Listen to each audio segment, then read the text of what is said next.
রেজভী ভাইকে মহাসচিব করার জন্য আমি মাননীয় চেয়ারম্যান মাননীয় প্রধানমন্ত্রীকে ধন্যবাদ জানাই যে উনি কর্মীদের যে আকাঙ্ক্ষা, কর্মীদের ভাষা, সেটা উনি জবাব দিতে পেরেছে।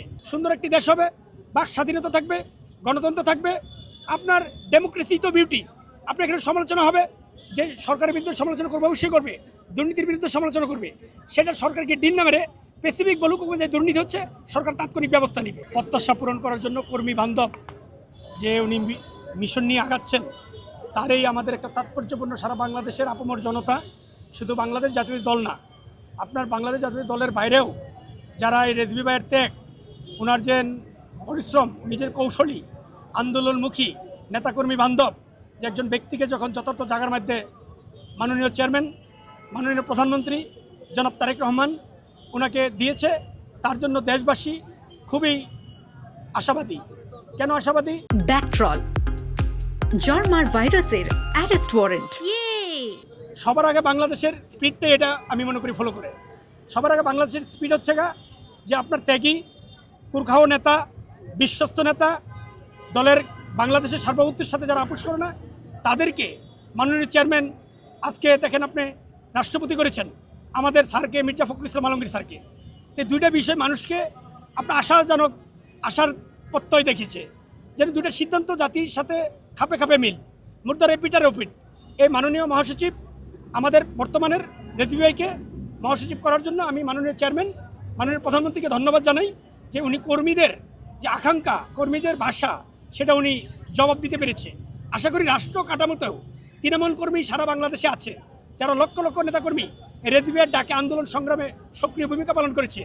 আজকে তারা একটু পিছনে চলে যাচ্ছে, আজকে তাদেরকে সামনে আনতে হবে। তারা হচ্ছে বাংলাদেশ জাতীয়তাবাদী স্পিরিট, জাতীয়তাবাদী মূল শিকড়, সেই শিকড়কে আমাদের সবসময় ধরে রাখতে হবে। এটা হচ্ছে আমাদের প্রত্যাশা। আমরা কি প্রত্যাশা করি? সুন্দর একটি দেশ হবে, বাক স্বাধীনতা থাকবে, গণতন্ত্র থাকবে, আপনার ডেমোক্রেসি তো বিউটি।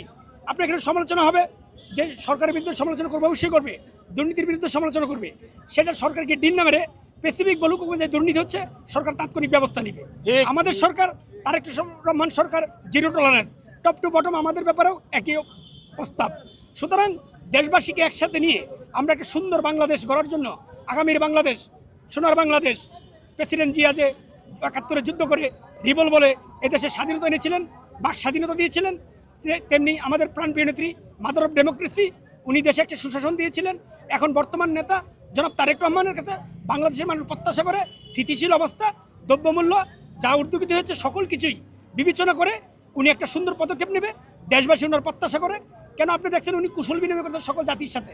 একজন রাষ্ট্রনায়ক যখন তার গাম আরেকজন নাগরিকের শরীরে গাম লাগবে, উনি দেখেন আপনি আমাদের ছোট ভাইদের থেকে বৃদ্ধ পর্যন্তই একটি বন্ধন, এটি রাষ্ট্রনায়কের প্রত্যয় হওয়া উচিত। আর সেখানে আমি আগামী বাংলাদেশ দেখি। ওনাকে ফলো করলে আগামীর বাংলাদেশ, আমরা যারা কর্মী, সত্যিকারের কর্মী, জিয়ার কর্মী, খালেদা জিয়ার কর্মী, তারেক রহমানের কর্মী, আমরা তখনই সফলতা আনতে পারবো। তাই বিভ্রান্ত না হয়ে আপনার সরকারকে সময় দেন, সরকার সঠিক সময়ে আশা করি এই দেশবাসীকে একটা আশ্বস্ত করতে পারবে, স্থিতিশীল অবস্থা থাকবে। সবাইকে ধন্যবাদ।